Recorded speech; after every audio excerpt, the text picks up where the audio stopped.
Hey guys, this is going to be my last video before Nationals takes place this weekend. I will see you in a few days if you're traveling to that event. If you see me there, make sure to come up and say hi, and maybe we'll even play a few games. But we've had a lot of news the past 2 weeks. I have been, of course, on family vacation and play testing quite a bit to get ready on my own.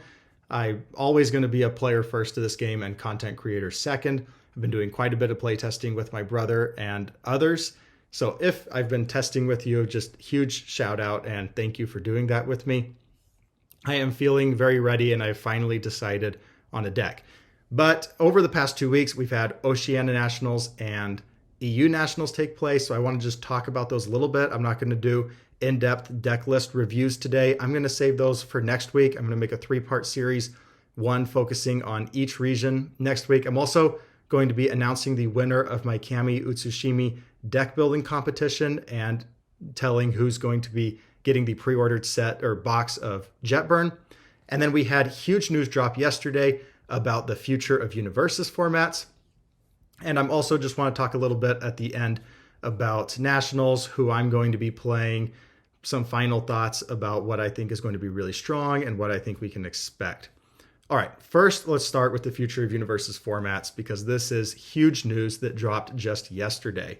Basically, in 2024, with Yu Yu Hakusho coming, Dark Tournament being the first set, we know My Hero Academia Set 7 is coming later, but Yu Yu Hakusho Dark Tournament will be the first set released in 2024. And then we have Trigun, Stampede, and Cowboy Bebop Challenger decks releasing in January. So we knew that the format was likely not to be My Hero only going forward. And that is what was announced yesterday. They are saying that the most important tournament format starting in 2024 will be Standard. And Standard will be, instead of covering the past 10 sets, like past Standard was, Standard will now feature cards printed as far back as the 2 years preceding the current year. So in practice, in 2024, they're going to rotate out the first My Hero Academia expansion. And then in 2025, we'll say goodbye to Crimson Rampage and Heroes Clash. And in 2026, we'll say goodbye to League of Villains, Undaunted Raid, and Jetburn.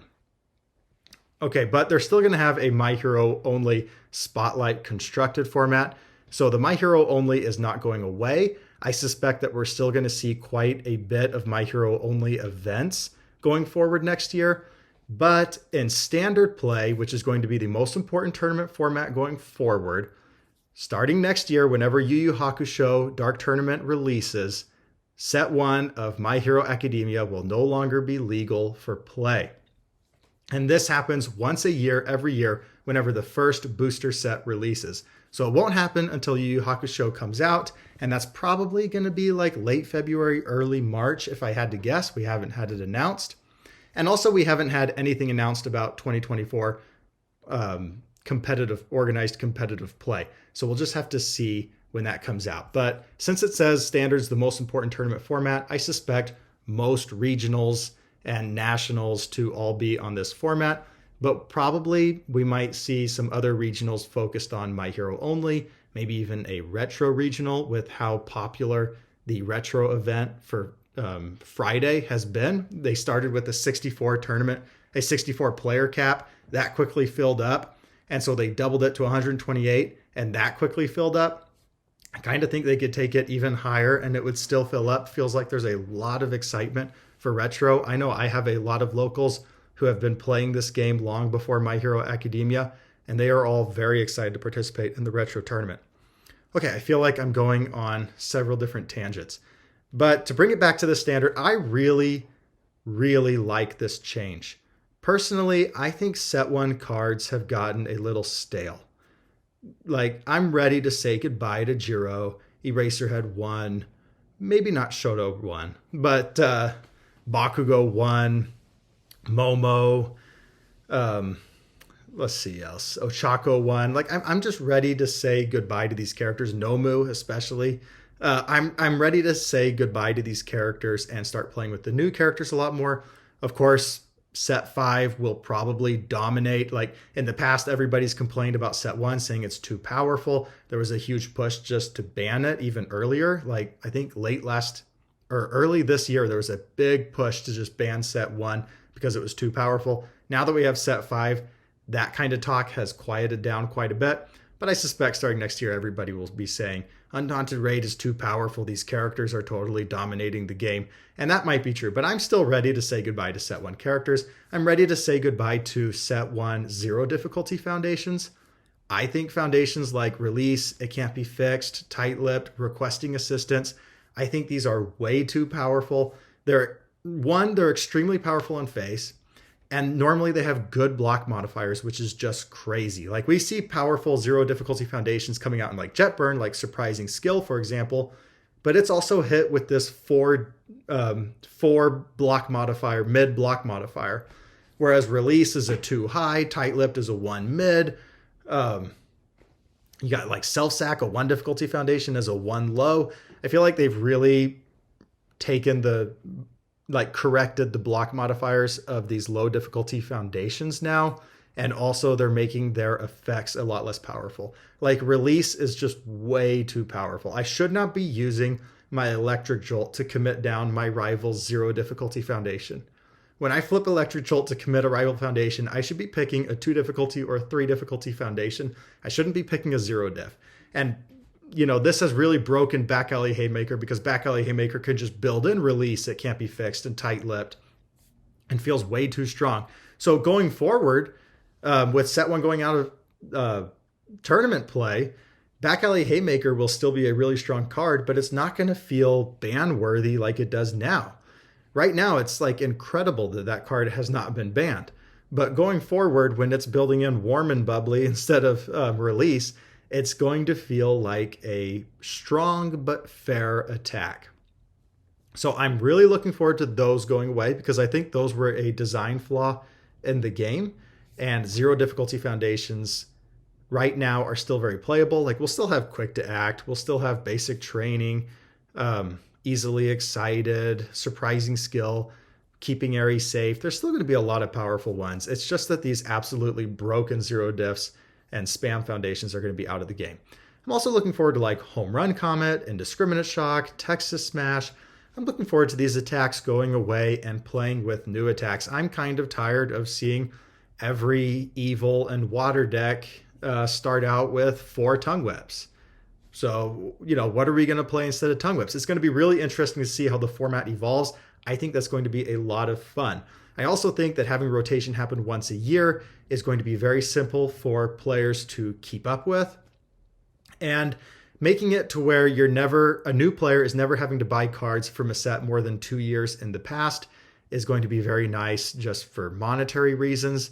If you're doing it's just nice. Like I'll never have to buy a set like 4 or 5 years ago where it's hard to find supply anymore if it's not being reprinted. So we're never going to have those kind of supply issues for new players. Also, it's not going to feel too daunting for new players to jump into the game. Most new players, I imagine, are going to be coming in on these Spotlight constructed formats. Of course, My Hero Only is probably going to be the main Spotlight constructed format of 2024. Maybe they'll do some events for Yu Yu Hakusho, including the past set they did in 2019 and the set coming out in early 2024. I suspect it's going to be mainly My Hero Only. But going forward, I wouldn't be surprised if UVS Games lands a major IP like Demon Slayer, Jujutsu Kaisen. Like both of those could really get new players in the game using the Spotlight formats. And then once they enjoy the game and love the game mechanics, then they can move over to standard competitive play and they won't have to buy a ton of different sets. If there's like 3 Demon Slayer sets in 2 years, then a fan of Demon Slayer would come in, play some Spotlight format with it, and then they would buy the other sets to go in and play standard.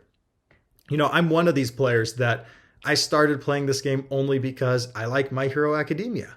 And my brother and I went to a game shop, saw the cards. We thought it was interesting. We had never known that there was a My Hero Academia card game. Brother bought one, asked me if I wanted to split it with him. I said, sure. I didn't think I would really play. We started playing and I just got absolutely hooked on the game.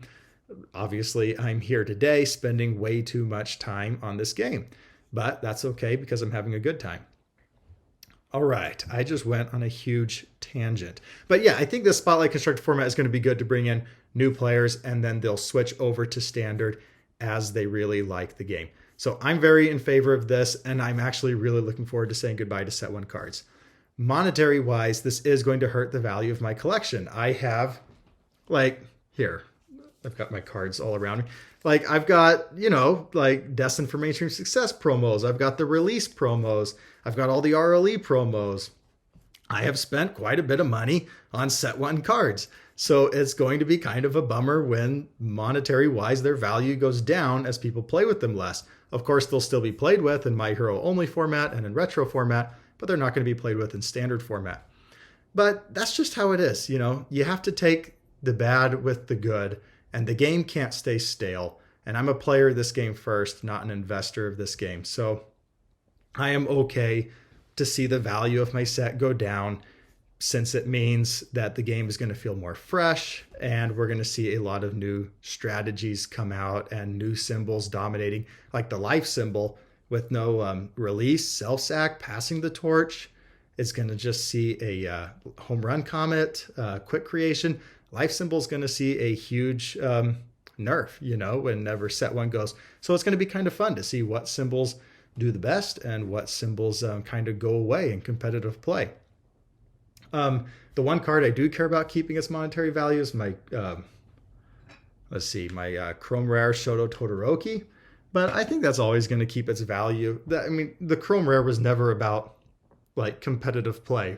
It's because there was only 100 of this card printed. I only know of like 10 or 20 that have ever been opened. It's a popular character on the anime manga. It has a lot of sentimental value to me since it's the character that I topped with for the first time. It's the first character that I truly had fun with this game.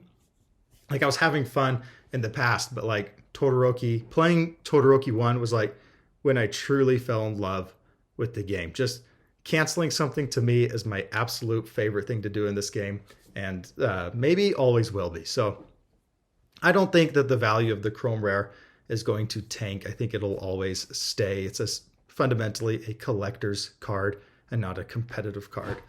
But I'm probably getting a bit long-winded about standard. Just know I'm very, very excited for this. I'm going to be here for this. Even though I joined for My Hero Only, I am going to be playing standard for the foreseeable future. I don't really care what IP they go grab. I'm hoping it's something I really like Demon Slayer, or like Attack on Titan, if they could pull that off from Weiss Schwartz. But yeah, I'll be here for the long run. Spotlight Constructed, I suspect it's going to be My Hero Only.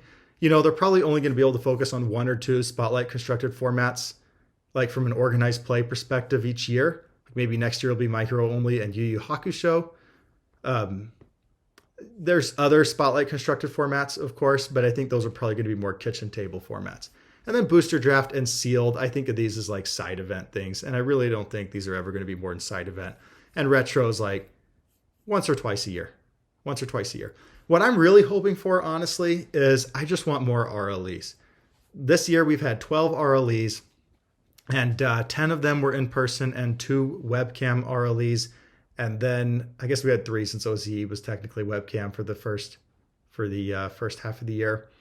And then we had of course, nationals for each region, and then worlds. But I just want a lot more RLEs, especially webcam RLEs. So I would be totally down if we still had like 12 standard RLEs, but then they threw in a few RLEs that were My Hero Only, a few that were retro, and so on. I especially just want more webcams events. Give us more webcam events next year. But that's kind of a different tangent. But those are the Universus formats going forward. I suspect standard to be the main format by far. Are you excited about this? Is there anything I missed in my recap here, or anything you're excited about, or anything you're like really sad about? Go ahead and let me know in the comments. I would love to hear your opinion. And let's jump into the EU and OCE Nats. So what happened in EU?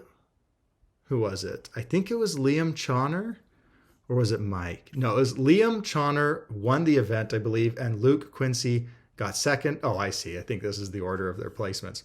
All right, that's making it easy on me. All right, Liam won the event on Void Eraserhead, and Luke got second on Life Overhaul. We saw a ton of overhaul at the EU, and we had, let's see, 1, 2, 3, 4, 5. We had 6 overhauls top, and 5 of them were on Earth, and 1 of them was on Life, but the Life deck was the one that got second. And then for OCE, we had 1 overhaul top, Earth overhaul. Of course, this is Young Choi, who got second place on Earth overhaul at the Season 2 OCE RLE. So nice to see him make another top cuts and get his Worlds invite.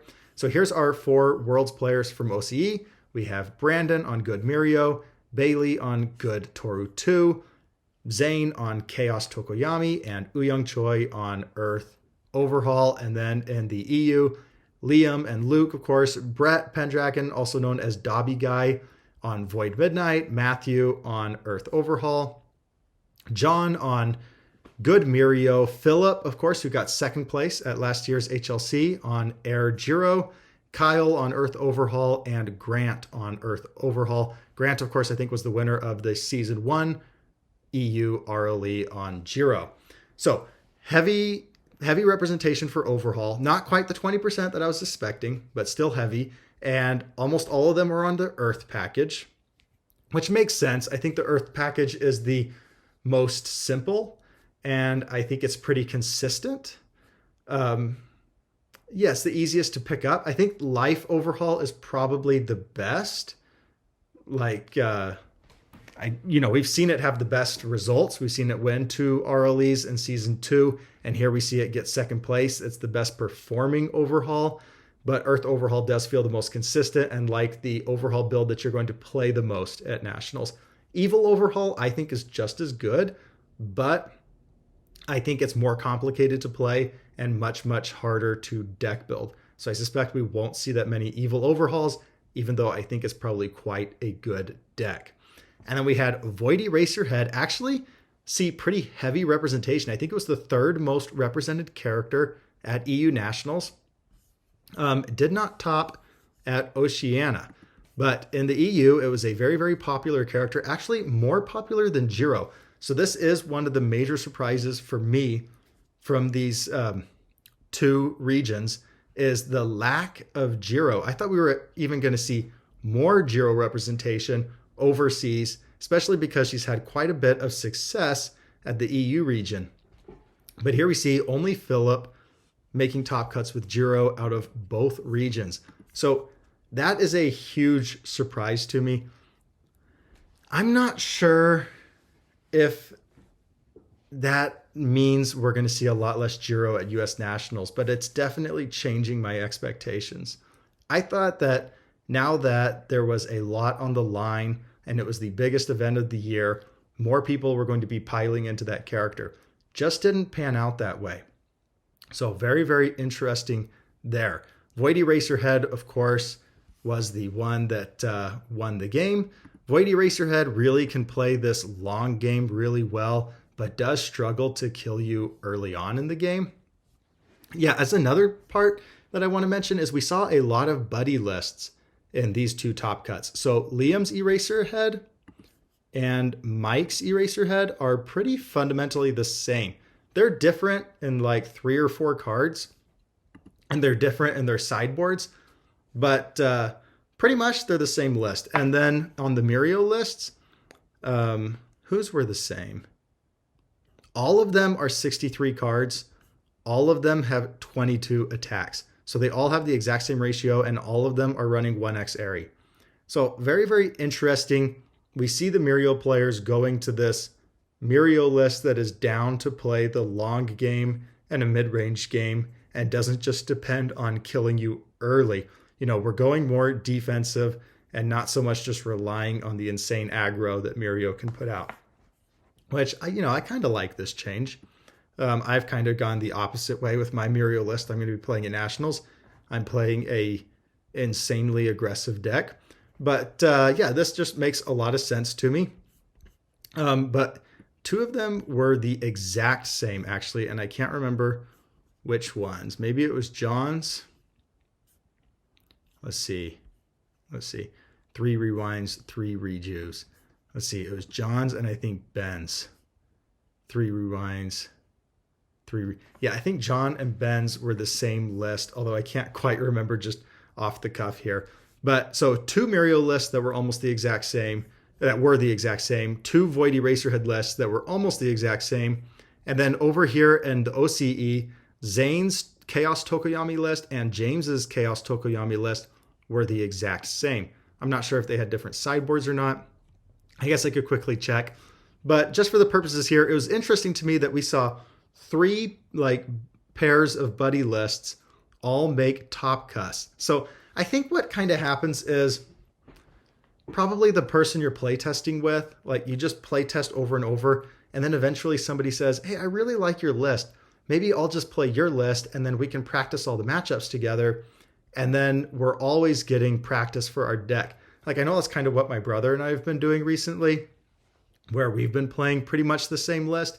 And that way, whenever we practice matchups, even if we're not the one playing the list, we're always getting information. So it's like, hey, you take Mirio this time, I'll take Recovery Girl, and let's test this matchup. Or I'll be Eraserhead, you take Mirio. And we're always learning from how Mirio handles these matchups because we're both going to be playing pretty much the same deck. And this happened last year as well with my brother and I. I was going into nationals ready to play Water OCE actually, because I was a beginner at the game and everybody was saying that with Heroes Clash, Water OCE was going to be crazy. So I was practicing a ton of Water OCE, spent quite a bit of money to get the deck. But my brother's Tetsu list just kept demolishing me. And eventually I decided I just want to play Tetsu Thrashing with a character similar to Tetsu. So I started looking at characters and I found Earth Nomu. I think I maybe was the first person to play Earth Nomu with Tetsu Thrashing and Relentless Barrage. Probably not, but felt like it when I came up with it. I felt like I was really on to something that hadn't been thought of before. Played that at Nationals, went 6-3, just bubbled out. But yeah, so I understand why people play these very similar lists for these major events, because you're playtesting so much. Eventually you just say, I really like what's going on with your deck. Can I just copy it? I'm not sure if that's exactly what happened. Maybe I'm doing a disservice. This isn't an offensive point at all, because my brother and I do the same thing. It's just something interesting to point out. Some cool characters that we had top. All Might 7 is pretty neat. And Coda and the OCE. And what do they both have in common? The Chaos symbol. We just see the Chaos symbol actually having a pretty good showing. Of course, 2 Tokoyamis, Coda, All Might 7, and an Amajiki. So out of 24 decks, we've had 5 Chaos decks make top cuts. That's pretty solid. Of course, Earth has dominated with Overhaul. We see a Life Recovery Girl. I think Life Recovery Girl is extremely strong right now. She just doesn't see the representation. We saw 2 Recovery Girls at OCE for representation. One of them made top cuts. Personally, Life Recovery Girl is the matchup I am most worried for. So if you're thinking about playing Life Recovery Girl, please don't. I would very much appreciate it. Also, I really liked this Evil Mimic list that topped. I think Evil is far and away the most fun symbol to play right now. Because to me, when I think of fun, I think of Todoroki 1, I think of cancels, and I like to play games where I win and my opponent loses. I don't like to play games where I win, but my opponent says, oh, you just got lucky for this and this reason. I like to play this game where I win and my opponent knows that they're losing. They just feel it, turn after turn. They just feel man, I cannot win this game. Personally, that's my favorite kind of game. And the Evil symbol does that so well. Between twisty surroundings, being a repeatable breaker 2, chronostasis trigger breaker 2, League of Villains to say cancel, barrier shield to say breaker 2, take your speed to 0. I play it from my hand. Barrier shield is the most fun card to play if you're the one playing it, and it's the most infuriating card to play against if it's on the other side of the table from you. Runaway, and there's a lot more the Evil symbol gets. League invitation to commit down their stuff. Of course, you get things like sticky balls.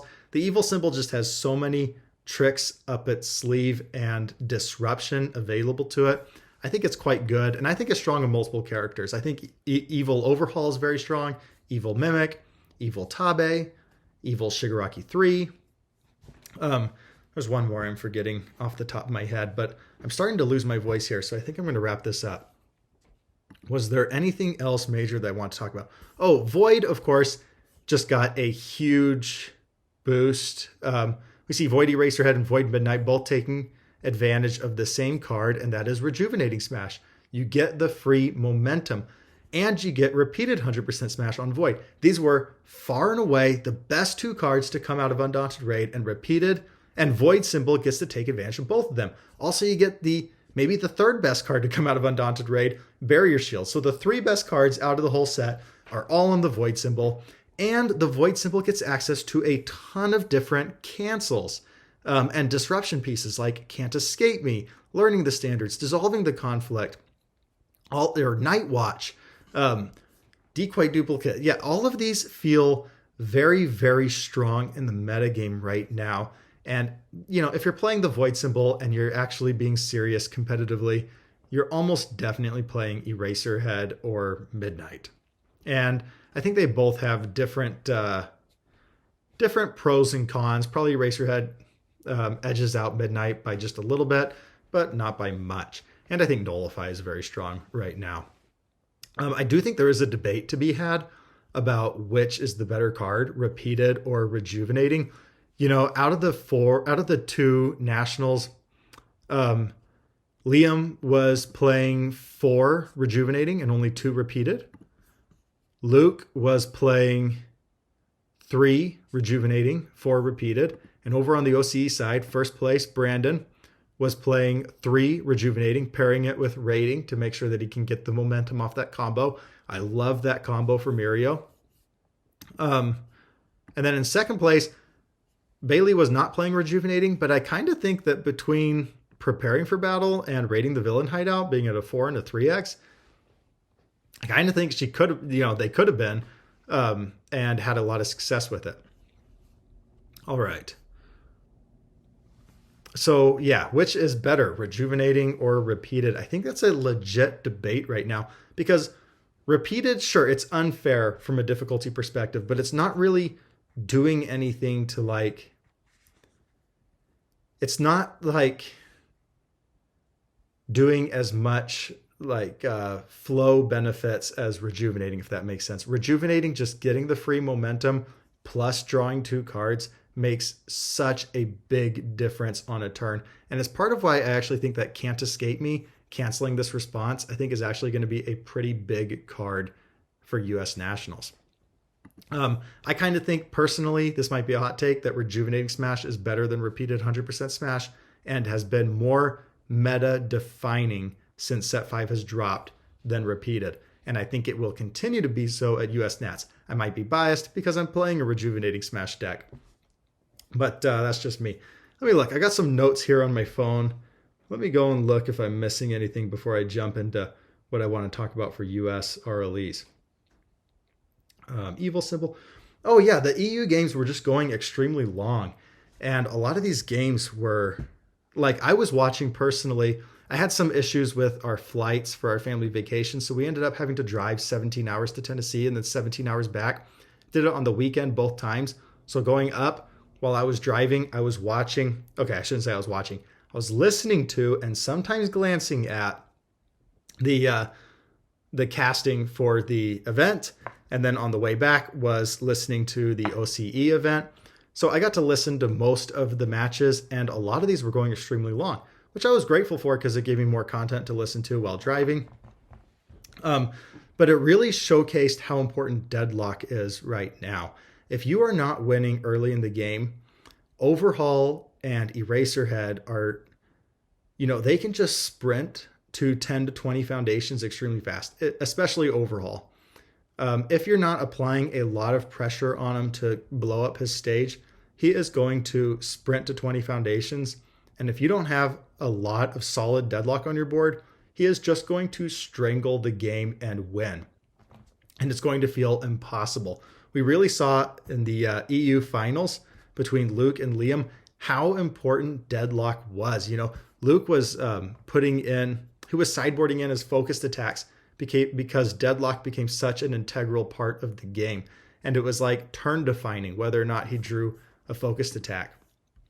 So that is something to take in for US Nationals this weekend, is if your deck is not consistently winning on turn 2 and turn 3, and not just winning on turn 2 and turn 3 against your locals level decks. I'm saying against your Void Eraserheads and your Life Overhauls, these decks that can play solid early game defense. If your deck is not able to win early against those, you have to be packing solid Deadlock. And that is just something to plan for. So lack of Jiro. Oh, I didn't mention Rappa. Where has Rappa gone? We saw Rappa get pretty heavy representation in both of these regions during season 2. And I don't think he was a top 10 character in representation in either region. Didn't see a single top cuts. Very, very surprising. Just completely fell off. I guess people were thinking he was this fun character to do for RLEs, but now that it was Nat's time, they kind of put that character to the side. Very, very interesting. Also, Nomu didn't make a single top cuts. He was knocking on the door. I know on the EU, he was on a win-in. Maybe there was one on a win-in at the Oceania region. All right, I just edited out a few coughs that I had. Really having a hard time with my throat. But yeah, I think if you were playing Nomu for the RLEs, a lot of those Nomu players have just dropped him for Overhaul instead, and they're still getting to play a very similar Earth package. And then if you're on, like we saw a lot of these Earth Overhauls were playing Muscle Mauler. Like Muscle Mauler, up to this point, that's a Nomu card. And now we see it in Overhaul. And then Rappa characters, Rappa players, just, they seem to have just fallen off here. I'm not sure if that will stay for US Nationals. I still think you have to be prepared for Nomu. But these two events are really, like when I made my top 10 decks you have to play test for Nationals, I put good Jiro at number 1. And I put Earth Nomu at number 3. And these events are just making me look silly on those calls. Now that I'm looking at it, like Earth Overhaul was in my top 10, Void Eraserhead was in my top 10, but maybe they should have been much, much higher on my top 10. And maybe I should have put in a Tokoyami. Although at the time, Fire Tokoyami was the list that was doing well. Here we see this Chaos list running 4x Manifest and 4x Summon Dark Shadow. Very, very cool combination when I actually like audibly gasped in the car when I was watching, I think it was either James or Zane in the first round they were on stream, and they played Dark Shadow Ruin, and then it was pretty obvious it was going to get blocked, and they just manifested it out and just aborted the attack. I thought that was such a cool play. Just deciding to draw the card, get the momentum, and call it off and take a little win. And they even got their opponent to flip a cooperation offer in the process. So like it still did quite a bit, even though he aborted the attack. I thought that was a just very, very cool combination here. I know when I did my Spike and Vash deck combination, Pippa made a Vash list if Vash had Chaos, dealing with Manifest and Summon Dark Shadow, and it was very, very fun to play. So really, really liked these decks here. Let me see if I had anything else. Yeah, Overhaul, Mirio, and Eraserhead are going to be the main decks to prepare for going into US Nationals. I think I'm going to replace Jiro with Eraserhead on that list. And then finally, just some tips for US Nats. And I'm going to start my first 2 tips based on what I saw for EU and OCE. At the EU Nationals, I saw this happen twice. Twice I saw a player fail to win on an attack string, and they got a little tilted because, they committed themselves mostly out and they probably felt like the game was lost. And so they just scooped their card pools and put it in the discard. And they failed to put cards in their momentum. Like one in EU forgot to put his Electric Jolt in his momentum. And then they actually survived to see another turn, and not having that momentum either cost them winning the game or cost them winning the game sooner than they could have. Like they still won the game, but they could have done it sooner had they taken their momentum. But because they had played tilted, they forgot to do that. Yeah, very, very interesting to see that. And that's just something you have to be prepared for going into Nationals. You have to play to your outs, and you can't let yourself get too down when things don't go your way. A lot of times if you've committed out and you've gone on this lethal attack string, even if you don't kill them, you have gotten them to block with all their attacks. So you have at least forced your opponent to not be able to sculpt a winning hand, and then they have to draw the winning hand. a lot of times they'll only draw one or two attacks. And, if they're not strong flow attacks, that just means you're going to see another turn. So just failing on these huge attack strings and committing yourself out, it doesn't mean you lost the game, and you can't allow yourself to play tilted like that. So that's just a big tip going into this weekend. Don't allow yourself to get tilted. Always play to your outs. Stay calm. Never assume that you've lost the game until it actually happens. Always fight until the end. And then for the OCE Nats, of course, the finals was pretty marred by some lack of good judging. There was quite a few things that happened where players made mistakes, like peaked at the top of their deck even though their Valiant Assault was completely blocked, forgot to pay the costs on Capture Evildoer, or was play to capture evildoers but was unable to pay the cost of discarding momentum. Started with like an illegal card in their deck, had 0 cards in discard and failed to cycle, eventually destroyed a foundation and then noticed to cycle, just like all sorts of things like this. And the stream judge, maybe was asleep at the wheel. Something happened. I don't want to call him out too much, but it was kind of a mess. It was pretty sloppy. It was distracting from the game. Let's put it that way. It was so sloppy, it was distracting from the game. And I think both these players played a pretty solid game. Maybe they were just nervous. And the judge, I don't fault the players. The judge should have been on top of it more. But at U.S. Nationals, you are not going to be getting away with things like that. When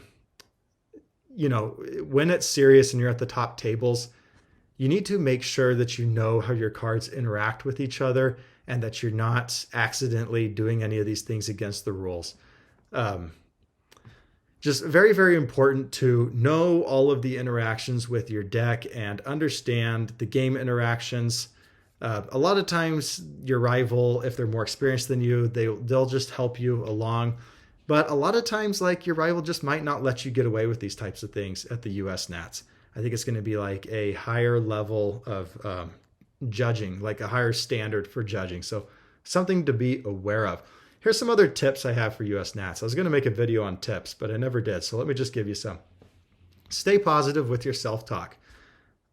Last Nationals, I actually started 1 and 2.